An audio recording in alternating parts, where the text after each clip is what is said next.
Donc, bienvenue à ce webinaire de présentation du programme Rejoindre tous et chacun, une intervention sportive communautaire qui est présentée par l'Association canadienne des parcs et loisirs. C'est un programme de subvention super intéressant.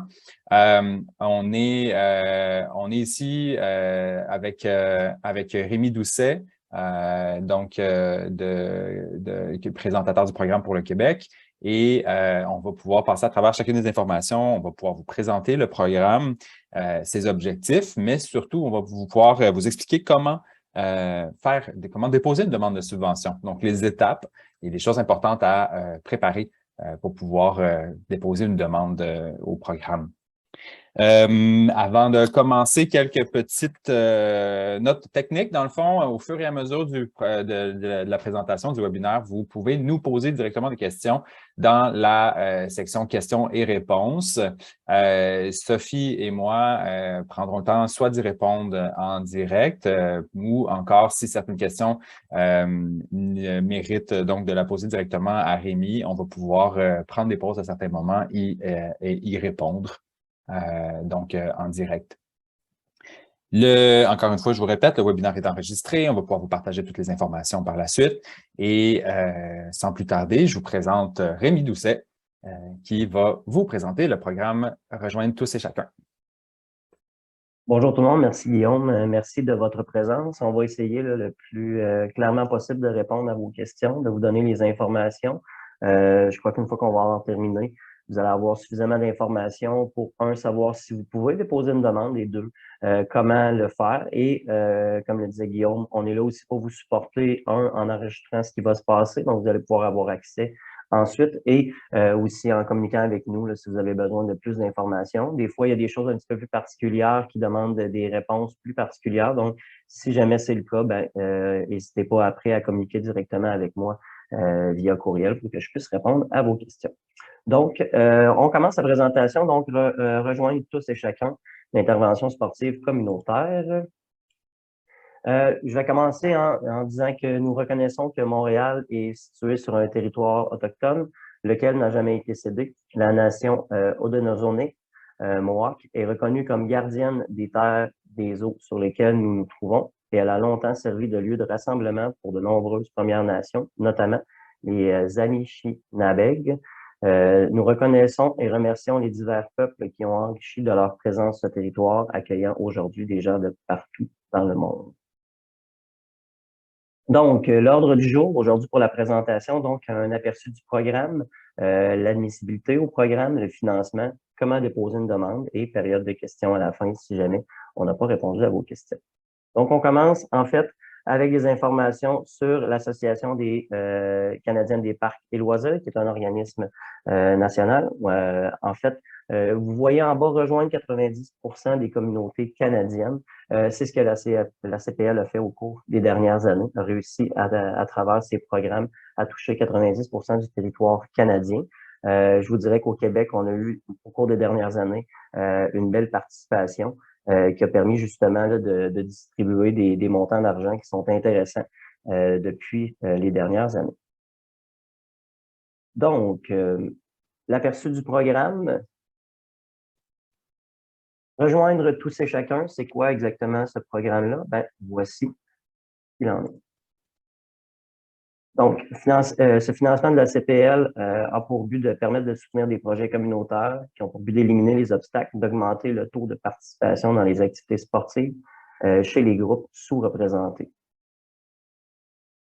Plus particulièrement, les clientèles qui sont visées sont les personnes noires, autochtones, racialement diversifiées, LGBTQIA+, les personnes à faible revenu, les nouveaux arrivants, ainsi que les personnes vivant avec des limitations. Le programme soutenu par ce financement ne doit pas être exclusif, ils doivent être ouverts à toutes les populations et capacités de chacun. Ce que ça veut dire en gros, c'est que on ne veut pas viser qu'une population. Tous les gens doivent pouvoir participer. Oui, on vise les groupes en particulier, mais ça ne veut pas dire que l'accès est refusé aux autres personnes. Et le financement de ce programme est possible grâce au gouvernement du Canada via l'initiative Le sport communautaire pour tous. Rejoindre tous et chacun. Donc, c'est un programme d'un an qui se termine le 31 décembre 2023. Il y a 3 tranches de financement, donc des subventions jusqu'à 5 000 des subventions de 5 000 à 25 000 et des subventions de 25 000 à 50 000 Qu'est-ce qui détermine les montants de subvention? En fait, c'est les besoins que vous avez, la quantité de matériel qui peut être acheté, le nombre de gens qui vont être rejoints, l'ampleur du projet. Donc, c'est à vous de déterminer le montant d'argent qui est à demander. Il faut que ce montant-là soit réaliste et qu'il puisse vous permettre de réaliser votre activité. L'objectif derrière le programme est de rejoindre plus de 500 organismes en distribuant des subventions partout au Canada. Les activités doivent se tenir entre les mois d'avril 2022 et décembre 2023. Et pourquoi je mets une petite flèche ici? En fait, ce que ça veut dire, c'est qu'une activité pourrait déjà avoir eu lieu et être malgré tout financée. Donc, si votre activité s'est passée dans ces mois-là et que vous jugez qu'effectivement, elle est carrément en lien avec le programme, vous avez le droit de demander une subvention, même si l'activité a déjà eu lieu. Les objectifs du programme, donc, il y a 4 objectifs principaux. Donc, le premier objectif, la mise en œuvre d'interventions ciblées au niveau communautaire à travers ces programmes, des événements, des pratiques et des changements de politique qui ont le potentiel d'augmenter le taux de participation et de rétention des groupes sous-représentés dans le sport récréatif. Donc, on est dans l'objectif d'intervention. Augmenter les capacités, donc le partage de connaissances et le développement d'outils, de ressources qui visent l'augmentation du taux de participation et de rétention des groupes sous-représentés dans le sport récréatif canadien. Élimination des barrières, de soutenir des projets qui sont novateurs pour explorer les réponses aux obstacles connus à la participation et ou à la rétention des groupes sous-représentés dans le sport récréatif au Canada. Et le dernier objectif, attendez un petit peu, qui est l'évaluation de l'impact de ces interventions pour que des éléments et facteurs de réussite puissent être identifiés, recueillis et ainsi permettre à d'autres communautés d'adopter des mesures qui leur permettront aussi de réussir. Donc, c'est en gros les objectifs du programme. Éliminer les obstacles, qu'est-ce que ça représente? Comment on va présenter ce projet-là et qu'est-ce qu'on demande du projet? Qu'il soit abordable. Les projets vont être offerts à un coût minime, voire nul pour les participants. Ça fait partie des objectifs vraiment importants. Axés sur les résultats, les projets seront mis en œuvre de manière à accroître la participation au sport et le maintien de la pratique sportive au sein des communautés dignes d'équité et, en définitive, à susciter des changements comportementaux. Vous allez voir que le mot sport, sportive revient souvent. C'est important de faire la différence. On cherche vraiment présentement des activités qui doivent être sportives et non pas nécessairement des activités de loisirs. Ça ne veut pas dire que si vous êtes un organisme de loisirs, vous ne pouvez pas faire de demande. Par contre, votre activité devra être orientée vers le sport. Axée sur le sport récréatif, bien que d'autres activités puissent être incluses, l'activité principale doit être du sport récréatif, comme je vous mentionnais. Écologique, la réalisation des projets devrait avoir une incidence minimale ou positive sur l'environnement. Ce que ça veut dire, c'est qu'évidemment, dans la partie d'évaluation, il y aura quelque chose à voir. Est-ce que on doit se déplacer beaucoup ou est-ce que les gens doivent se rendre à pied? Est-ce qu'il y aura une empreinte quand même positive d'un point de vue écologique ou au contraire? Donc, assurément, ça peut avoir une influence sur la tenue du projet. Accessible, les projets doivent être adaptés aux groupes dignes d'équité, mais ne doivent pas nécessairement être exclusifs et peuvent être ouverts à tous, un peu comme je vous disais tout à l'heure, et doivent inclure un large éventail de capacités sportives. Disponibles, les projets devraient aussi chercher à rejoindre des communautés mal desservies et viser une représentation des diverses régions. Admissibilité. Donc, qui est admissible à la subvention? Les entités canadiennes suivantes sont admissibles à ce programme. Les organismes à but non lucratif qui offrent des programmes de sport récréatif, les organismes communautaires, les Premières Nations, Métis, Inuits ou autres communautés autochtones. Municipalités, villes, villages, districts régionaux et autres gouvernements locaux sont encouragés à déposer une demande. Par contre, la particularité, c'est qu'ils doivent soumettre une lettre d'appui démontrant un partenariat entre le demandeur et un groupe communautaire. C'est important de savoir aussi qu'il n'y a pas d'argent qui va être distribué directement aux villes ou villages. L'argent va être distribué vraiment à l'organisme communautaire. Donc, c'est possible de faire une demande, mais ça prend un partenariat. La seule exception à cette clause, ben, c'est pour les entités municipales de communautés autochtones dans les régions nordiques ou éloignées, où la municipalité peut être organisatrice des activités, de faire des sports et loisirs. Le cas échéant, ben, il n'est pas nécessaire de fournir une lettre d'appui et la municipalité peut recevoir le financement directement. Donc, c'est l'exception à cette règle. Des exemples d'activités, vous avez une liste ici qui est quand même intéressante. C'est seulement des exemples, c'est juste pour vous donner une idée de ce qui pourrait peut-être être proposé. Je vais en lire quelques-unes. Ben, offre de programme d'introduction ou d'essai à une ou des activités sportives sur plusieurs semaines en partenariat avec des organismes sportifs locaux. Financement offert aux participants provenant de groupes dignes d'équité pour l'inscription et l'achat d'équipements. Disponibilité de ressources de référence pour l'inscription, réalisation d'un programme dans la langue de leur choix. Donc, ça voudrait dire qu'on pourrait avoir un projet qui veut traduire des documents ou qui veut permettre à des jeunes d'avoir des entraîneurs dans leur langue maternelle pour les aider à s'intégrer. Ce genre d'activité-là pourrait être aussi accepté. Il y en a d'autres aussi au niveau du recrutement, de la formation, de soutenir des ambassadeurs, offrir de la formation aux animateurs, aux officiels. Donc, vous avez là une liste que vous pourrez consulter qui est quand même intéressante et qui donne des idées d'activités qui peuvent être réalisées à partir de ce programme. Financement. Donc, comme je le disais tout à l'heure, il y a 3 plateaux ou 3 tiers de subvention. Donc, subvention qui peut aller jusqu'à 5 000 entre 5 000 et 25 000 et 25 000 à 50 000 Il n'y a rien qui est prédéterminé sur combien il y aura de subventions de 5 000, de 25 000 ou quoi que ce soit. C'est vraiment avec la qualité des demandes que ceci va être déterminé. Il n'y a pas de chiffres, on en prend tant de 50, tant, il n'y a rien, mais c'est vraiment la qualité des projets. C'est vraiment suite à l'analyse des projets que ça va être déterminé par la CPL.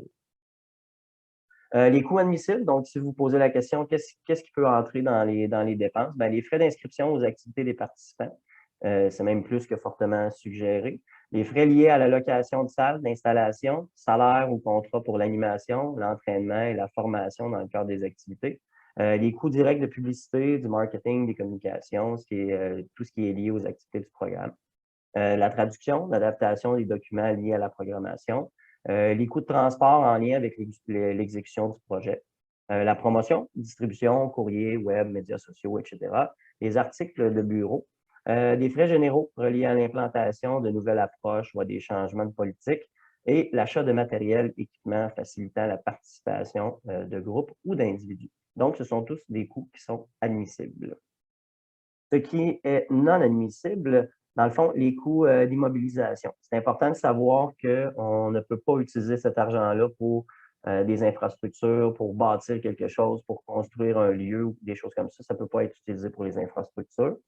Et les achats de matériel de plus de 1 000 par article. Donc, ce qui est en deçà de ça par article, ça peut être admissible. Par contre, il pourrait y avoir une exception si vraiment, pour des gens avec des limitations, il y avait du matériel qui peut peut-être des fois être plus dispendieux que 1 000 et qui vraiment permettrait à une personne ou à un groupe de personnes de participer à une activité.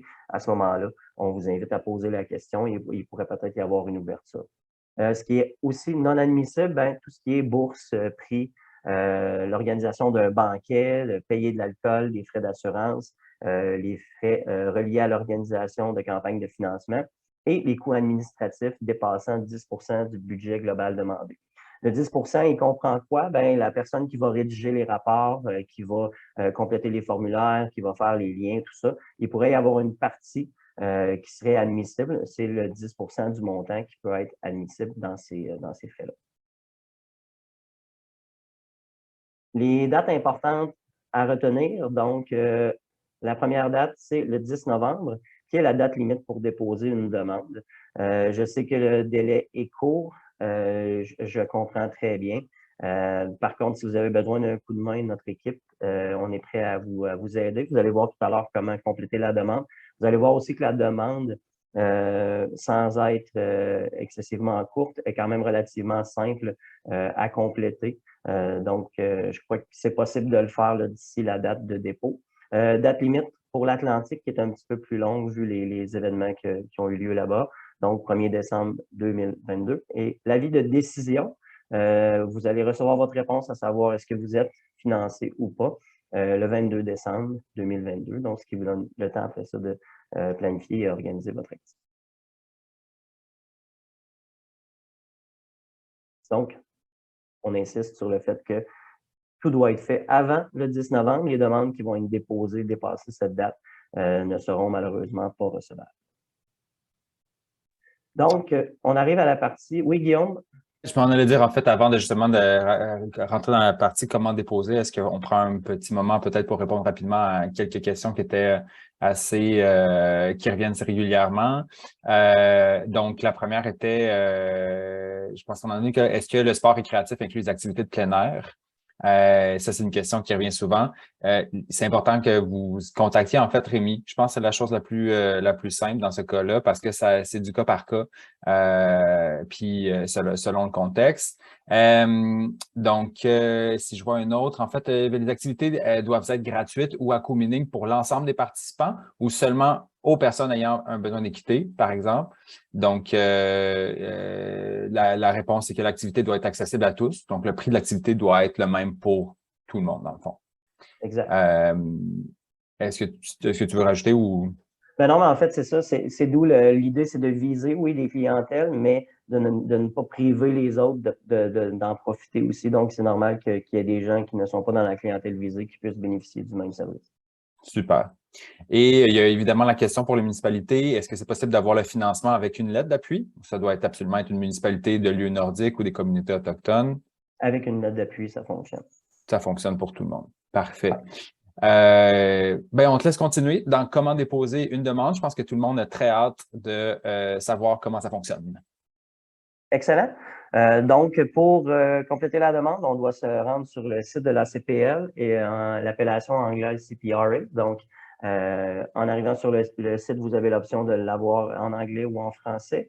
Une fois sur le site, vous avez le lien en bas, là, comment vous rendre pour accéder à cette page-là. Donc, j'ai mis les petites flèches ici à financement. Donc, en me dirigeant avec ma souris sur financement, les programmes vont apparaître. Et ici, en bas, formulaire et demande, c'est l'endroit où je vais pouvoir effectuer ma demande.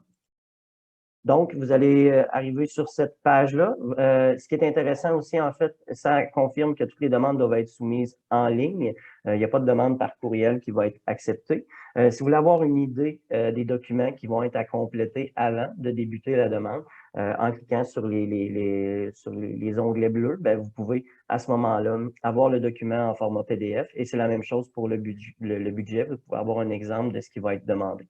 Donc, en cliquant ici en bas sur « Faire une demande », vous allez tomber justement dans le document à compléter qu'on va regarder ensemble. Donc, vous allez tomber sur cette page-là ici, rejoindre tous et chacun. Voici les 4 grands thèmes qui vont être abordés dans votre demande. Donc, renseignements sur le demandeur, description de l'activité, budget, déclaration et soumission. Comme je vous disais tout à l'heure, vous allez voir que c'est quand même relativement simple et ce n'est pas très lourd de le compléter. Donc, type d'organisation, nom de l'organisation du demandeur. Donc, vous devez inscrire le nom de votre organisme, le type d'organisme que vous êtes. Est-ce que vous êtes une organisation à but non lucratif, une municipalité, ainsi de suite. Ensuite, à la page suivante, ben, vous avez les informations importantes, les coordonnées de l'organisme, adresse, numéro de téléphone. J'ai mis une flèche ici avec adresse de courriel de la personne ressource. C'est vraiment important de faire une double vérification dans tout ce que vous allez compléter. C'est une des choses qui doit vraiment être bien fait parce que c'est notre moyen avec lequel on va vous communiquer, vous rendre la décision, tout ça. Donc, c'est vraiment important d'avoir votre bonne adresse courriel pour être certain d'être capable de vous rejoindre. Jusque-là, c'est quand même relativement simple, vos informations. Description de l'activité, donc c'est là où on va entrer dans le fait de décrire mon activité et d'essayer de nous expliquer dans le fond pourquoi cette activité-là devrait avoir justement un financement. Donc, dans quelle communauté le projet va avoir lieu et identifier les groupes dignes d'équité que votre projet cible dans le cadre de cette initiative, cocher tout ce qui s'applique. Vous avez vu un petit peu les grandes lignes du programme et à quel point on insiste sur le fait de rejoindre les gens qui sont dignes d'équité. Donc, assurément, c'est une partie qui est importante. Vous devez viser à toucher ces communautés, ces gens, que ce soit les personnes noires, autochtones, racisées, 2E, LGBTQIA+, nouveaux arrivants, personnes vivant avec une limitation. On a eu la question hier à savoir si des personnes âgées, des personnes peuvent être des gens avec une limitation. Oui, ça peut faire partie des gens qui vivent avec une limitation et autres. Donc, nombre approximatif de participants au projet, combien vous prévoyez avoir de gens qui vont participer à votre projet? Un aperçu de l'échéancier. Donc, ici en bleu, vous avez un petit peu un exemple. On va faire le formulaire ensemble avec ce qui pourrait être inscrit. Encore là, ce n'est que pour vous donner une idée de ce qu'on recherche un peu comme information. Donc, ici, on espère commencer ce projet en décembre 2023. Le programme se terminera en avril 2023.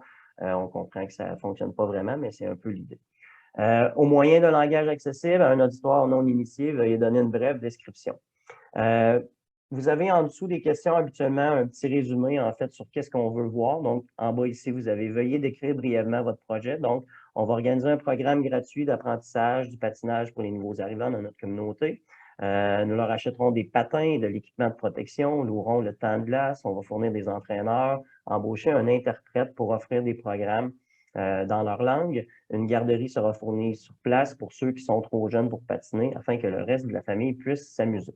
Donc, on a une description brève de qu'est-ce qu'on essaie de faire, qu'est-ce qu'on veut faire et qu'est-ce qu'on propose. Une fois que ça est fait, soutien de la mise en œuvre. Donc, on va un petit peu plus loin, décrire les activités de votre projet et comment les membres de la communauté vont pouvoir en bénéficier. Donc, notre projet comprendra des leçons de patinage, une introduction au sport de glace pour les nouveaux arrivants du Canada. Notre communauté a vu une augmentation de réfugiés, de travailleurs étrangers. Nous voulons leur offrir des activités pour toute la famille tout au long de l'hiver, fournir de l'équipement, des entraîneurs dans la langue de leur choix et des services de garde pour ceux qui ont de jeunes familles, puis on pense que ça va éliminer de nombreux obstacles connus à la participation afin que tout le monde puisse participer. Donc, soutient le partage de connaissances et le développement d'outils et de ressources qui visent l'augmentation du taux de participation et de rétention des groupes sous-représentés. Dans le cadre de notre projet, qu'est-ce qu'on veut faire? On va terminer le formule de la formation Sports for Life sur l'engagement des nouveaux arrivants dans le sport et la sensibilisation culturelle dans le sport des jeunes. Ça va aider nos dirigeants communautaires à continuer d'impliquer les groupes. Donc, c'est là où on vise qu'est-ce que ça va amener de plus? On veut donner de la formation, on veut amener les gens à se former pour être en mesure de mieux répondre à la clientèle. C'est là donc où on offre un soutien supplémentaire.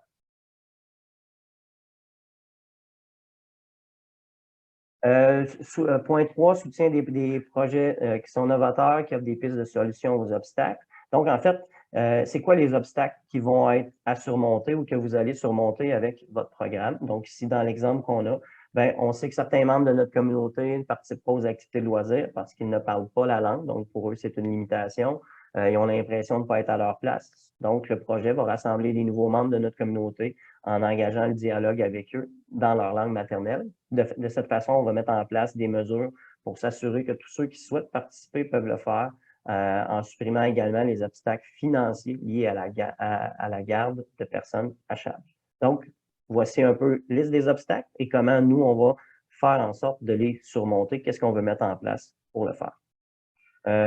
Question 4, donc soutien à l'évaluation. Comment on va savoir que le projet est une réussite? Comment on va analyser ou on va évaluer notre projet? Donc, on sait que chaque année, dans notre communauté, plus de 100 travailleurs étrangers viennent avec leur famille s'établir chez nous. Notre projet espère impliquer toute la famille, puis on espère aussi que beaucoup d'entre eux vont se joindre à nous pour le programme. Puis en cas de succès, on projette de partager le projet avec d'autres organismes qui sont similaires à nous, puis qui essayent aussi d'impliquer les communautés. Donc, c'est comme ça qu'on va déterminer si notre projet est un succès.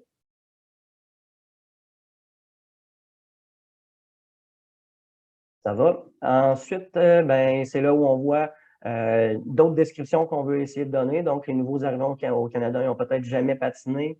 Ils ne savent peut-être pas comment ça fonctionne. Donc, on veut leur donner l'occasion de le faire en toute sécurité. Le programme va éliminer les obstacles qui sont connus, comme le coût, l'équipement, la langue.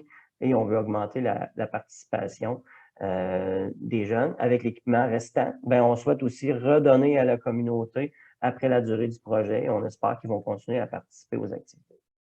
C'est des questions sans dire qui se ressemblent, mais c'est des points, c'est là où on trouvait important de vous donner l'exemple, de voir un petit peu les nuances, de voir les effets, puis de donner un peu une idée d'à quel endroit on veut aller avec les réponses et avec les questions.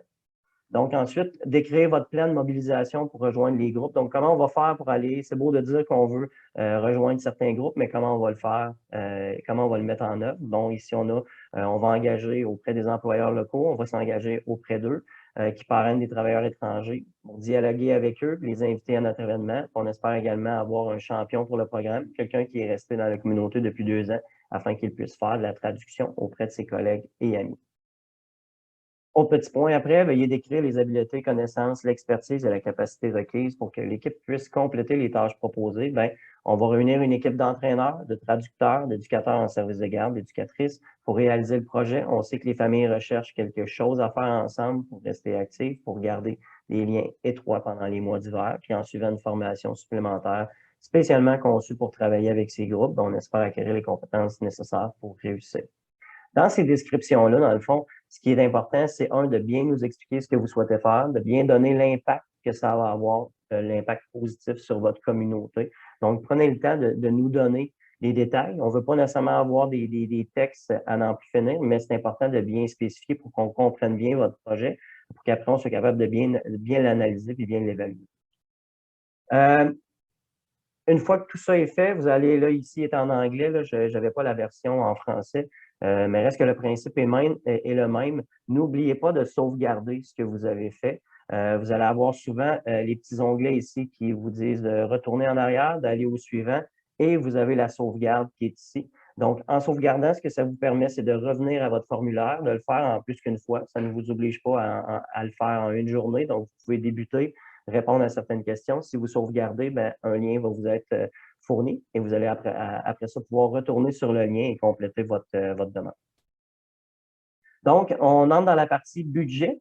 Donc, quel est le budget total pour votre projet et à quel montant s'élève le financement que vous demandez à la CPL? Donc, c'est à cet endroit-là où vous allez spécifier est-ce que je suis dans la tranche moins de 5 000 5 000 à 25 000 ou 25 000 à 50 000 Suite à ça, dans le formulaire, vous allez avoir un petit onglet bleu sur lequel vous pouvez cliquer et qui va vous amener sur un exemple de budget pour pouvoir soumettre votre budget.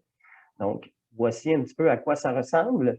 Donc, on a le coût du projet, par exemple, les frais d'inscription. On prévoit avoir 25 jeunes à 125 pour un montant de 3 125 les frais de location des installations. Donc, on veut louer sur une période de 16 semaines. Le coût de location, c'est 200 de l'heure. Donc, on en a pour 6 400 Après ça, qu'est-ce qu'on veut payer? Bien, soutien à un animateur certifié pour enseigner 16 cours, son salaire fois le nombre d'heures. Donc, ça donne un petit peu l'idée des éléments qu'on doit mettre.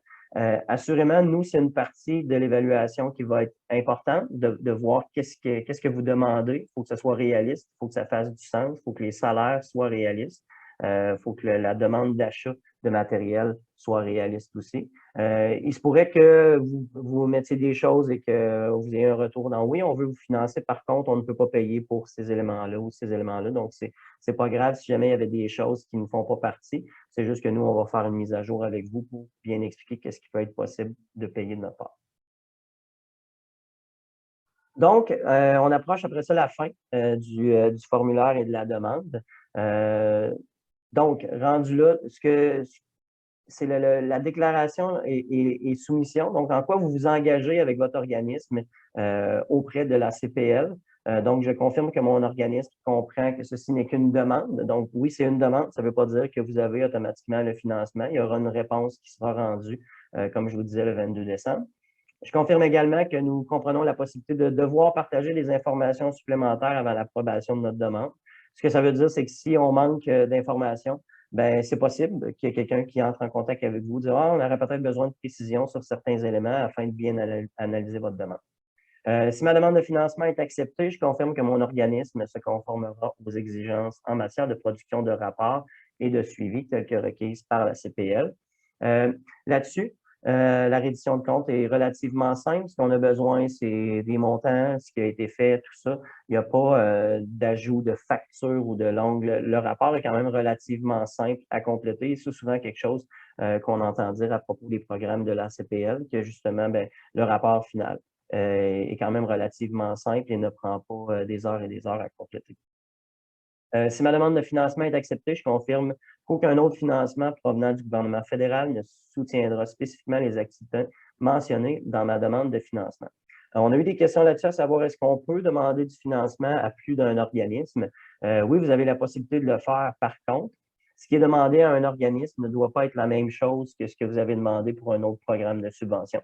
Ce que ça veut dire, c'est que si vous demandez à la CPL d'acheter des patins, de faire l'achat de matériel, des heures de glace, si vous faites une demande de subvention dans un des autres programmes, vous ne pouvez pas demander la même chose. La demande doit être différente. Ça pourrait être pour des salaires ou autres événements, mais ça doit pas être, les sous ne doivent pas être pour les mêmes éléments. Ensuite, si ma demande de financement est acceptée, je confirme que seul le budget et les activités admissibles énumérées dans ma demande sont soutenues. Et si ma demande de financement est acceptée, je confirme que le projet proposé sera réalisé d'ici le 31 décembre 2023. Donc, vous vous engagez à compléter votre projet d'ici le 31 décembre 2023. Les montants d'argent, eux, seront versés au 31 mars 2023. Donc, vous recevez l'argent au 31 mars 2023 et ensuite de ça, vous pouvez réaliser votre activité plus tard, si tel est le cas, en autant qu'elle soit faite avant le 31 décembre. On arrive vers la fin, donc rendu ici la date, assurément, terminer, soumettre ma demande. Signature qui risque de ressembler un petit peu à ça. L'important, c'est qu'on ait votre confirmation et qu'on ait votre signature. J'ai mis ici les petites étapes. Donc, une fois rendu là, assurez-vous de signer votre formulaire. Étape 2, assurez-vous d'enregistrer au départ votre formulaire pour ne pas avoir à recommencer et ne pas perdre ce que vous avez déjà complété.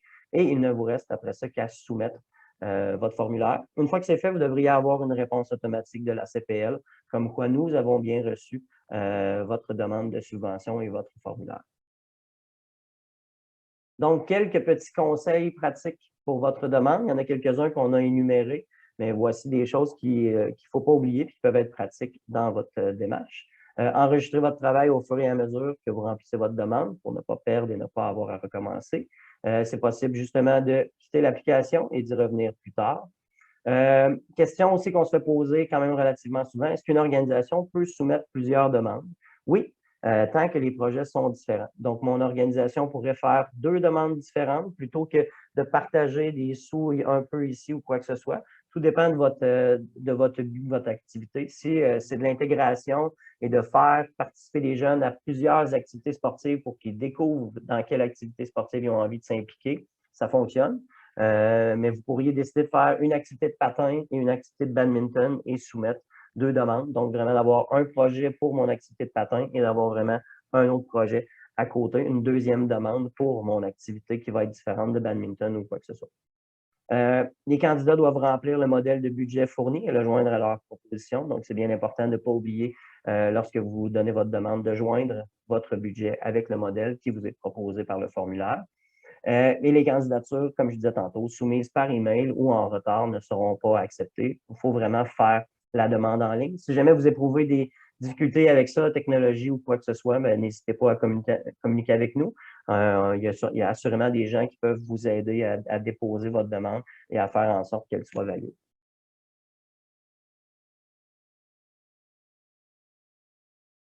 Le processus d'évaluation, on en parlait un petit peu tout à l'heure. Il y a des gens qui vont analyser les demandes. On demande à un groupe de gens de différents milieux pour que vraiment l'évaluation soit diversifiée. Qu'est-ce qu'on regarde et qu'est-ce qui fait partie de l'évaluation? En fait, on va analyser l'impact potentiel. Il doit y avoir dans votre demande, dans le fond, la démonstration que le projet s'enligne sur les objectifs du programme Rejoindre tous et chacun, l'intervention sportive communautaire.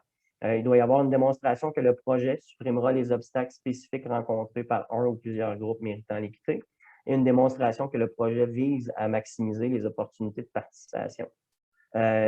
la faisabilité. Donc, il doit y avoir démonstration que le plan, la conception, le calendrier d'intervention est approprié, réaliste et faisable. Il doit y avoir aussi la démonstration que les candidats possèdent les compétences, les connaissances, l'expertise et la capacité nécessaires pour mener à bien le travail qui est proposé. Et démonstration que le budget est raisonnable pour les activités qui sont proposées. Donc, c'est les principaux éléments sur lesquels votre demande sera évaluée. Les conditions de financement, donc, une fois que vous êtes accepté, les candidats qui sont retenus devront confirmer leur utilisation du financement dans les 5 jours ouvrables suivant la date de l'offre où l'offre sera retirée. Ce que ça veut dire, c'est que vous allez recevoir un courriel de la CPL disant félicitations, vous obtenez la subvention pour tel montant de dollars et vous devez confirmer à la personne responsable de votre province, qui en l'occurrence est moi pour le Québec. Donc, vous devez me confirmer dans les 5 jours suivants, oui, nous prenons l'argent, nous acceptons la subvention et à partir de là, on peut continuer le processus. Confirmer qu'ils n'ont pas déjà reçu de financement fédéral pour soutenir les mêmes activités. Comme on parlait tout à l'heure, vous pouvez recevoir d'autres subventions, mais ça ne doit pas être pour la même activité. Confirmer que tous les efforts seront faits pour impliquer les individus et les groupes méritants l'équité dans le projet. C'est une chose de le dire, mais après ça, il faut le faire parce que ça reste l'objectif de ce programme-là. Et confirmer qu'ils se conformeront aux exigences de rapport et d'évaluation de suivi. Donc, vous avez, comme je vous disais, un rapport à compléter à la fin. Il y aura un rapport aussi à la mi-projet, savoir un petit peu où vous en êtes, comment ça se passe, est-ce qu'il y a des obstacles, est-ce qu'il y a des choses qui ont été imprévues et comment les choses se déroulent. Donc, vous avez l'obligation de compléter ce petit rapport-là au milieu de votre projet et, évidemment, le rapport d'activité de fin de projet. Les conditions de financement, l'exigence au niveau des rapports, donc il y a le rapport final du programme qui est obligatoire. Ce rapport-là va être dû 30 jours après l'achèvement du projet. Le défaut de soumission rendra l'organisation inadmissible à un financement futur par la CPL. Et au niveau des communications, en fait, les candidats retenus doivent mentionner le soutien financier de la CPL et du gouvernement du Canada dans vos publications. Voici, nous joindre. Donc, si vous êtes au Québec et faites partie de la francophonie, donc vous avez ici mon adresse courriel et mes coordonnées pour me rejoindre. C'est assurément la façon la plus simple de pouvoir communiquer avec moi et d'avoir un retour rapide et un suivi. Et sinon, si vous êtes d'une autre province, voici les gens avec qui vous pouvez communiquer pour avoir des réponses à vos questions. Donc, pour moi, je vous dis merci. On va maintenant procéder avec Guillaume en essayant de répondre aux quelques questions qui demeurent à la suite de ce webinaire. Ben oui, merci beaucoup Rémi. En fait, merci pour la présentation. Je pense que ça démontre, ça explique quand même assez clairement les objectifs, c'est quoi je dirais les points importants à considérer quand vous faites votre demande. On répète que vraiment, prenez le temps d'appeler Rémi si vous avez des questions, si vous n'êtes pas sûr. On est vraiment là ici au Réseau Accès Participation qui opérons le programme au Québec et dans le Canada francophone. Donc, on est là pour vous aider, pour vous aider à déposer une demande qui va réussir. C'est ça notre objectif. Donc, n'hésitez pas à contacter Rémi. Donc, il y a quelques questions, je pense qu'il valent la peine quand même de les nommer, de les dire de vive voix. D'ailleurs, il y en avait une par rapport au formulaire du budget. Est-ce que c'est le fichier exact qui est fourni qui doit être envoyé ou est-ce qu'un budget qui comprend les éléments qui sont demandés à l'intérieur du fichier peut être utilisé? Est-ce que vous voulez avoir? C'est le fichier exact? Oui, c'est le fichier qui doit être utilisé. Parfait. Donc, les gens doivent utiliser le fichier Excel qui est fourni, le remplir et l'envoyer avec la demande. On a une question, en fait, est-ce que le projet doit rejoindre chacun des 4 objectifs demandés? Donc, le renforcement des capacités de la communauté et ainsi de suite. C'est évident que dans l'analyse du projet, plus il y a d'éléments qui sont touchés, plus l'évaluation du projet est grande et plus les chances d'obtenir la subvention sont grandes. C'est pas nécessairement obligatoire, mais assurément, ça augmente les chances d'obtenir la subvention. OK, super. Est-ce qu'un projet pourrait être considéré pour un montant moindre que ce qui a été indiqué dans la demande? Par exemple, les gens ont demandé 15 000 mais que ça soit seulement 8 000 qui soient acceptés. Ça pourrait arriver, c'est là où justement, quand on demande la réponse, ben, c'est là où vous avez la décision à prendre. Ben non, nous, on ne croit pas que ce sera réalisable avec ce montant d'argent-là. Ça pourrait arriver suite à l'analyse du budget, qu'il y ait une contre-proposition en disant ben, il y a des frais que nous, on considère qui sont peut-être pas admissibles. Donc, au lieu justement de 12 000 nous, on vous propose 9 000 et c'est là où l'organisme a le choix d'accepter ou de refuser, tout simplement. OK, super. Est-ce que le projet peut être financé à 100 par la subvention?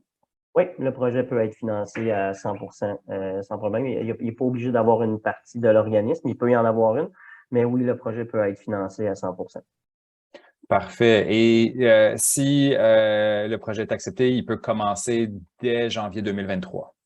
Assurément, il pourrait, comme on disait, il pourrait être déjà commencé parce qu'il y a des programmes ici là, qui sont déjà en cours qui pourraient être admissibles. Donc oui, dès qu'il y a l'acceptation, vous pouvez débuter votre projet sans problème. Super. Si une municipalité dépose, mais elle fait affaire avec plusieurs organismes pour le projet, est-ce qu'il faut avoir une lettre d'appui par organisation ou est-ce qu'un seul organisme peut fonctionner? Ben, en fait, un seul organisme peut fonctionner. Par contre, c'est clair que l'argent va être distribué à cet organisme-là de qui on a la lettre d'appui. C'est comme ça que les sous vont être distribués à ce partenaire-là. Parfait. J'ouvre vers quelques questions qui n'ont pas été... est-ce que vous avez est-ce qu'on a un modèle pour des lettres d'appui? On n'en a pas là présentement. Par contre, si vous pouvez m'écrire directement, je pourrais donner un exemple de ce qu'on a reçu ou je pourrais partager avec vous, mais là, directement, j'en ai pas à partager. OK, parfait. Et évidemment, bon, la réponse va être remise le 22 décembre. On sait évidemment, il va y avoir quelques organisations qui vont être fermées. Est-ce qu'il faut répondre dans les 5 jours quand même, suivant le 22 décembre? Ou est-ce que, par exemple, le 3 janvier, ça peut fonctionner?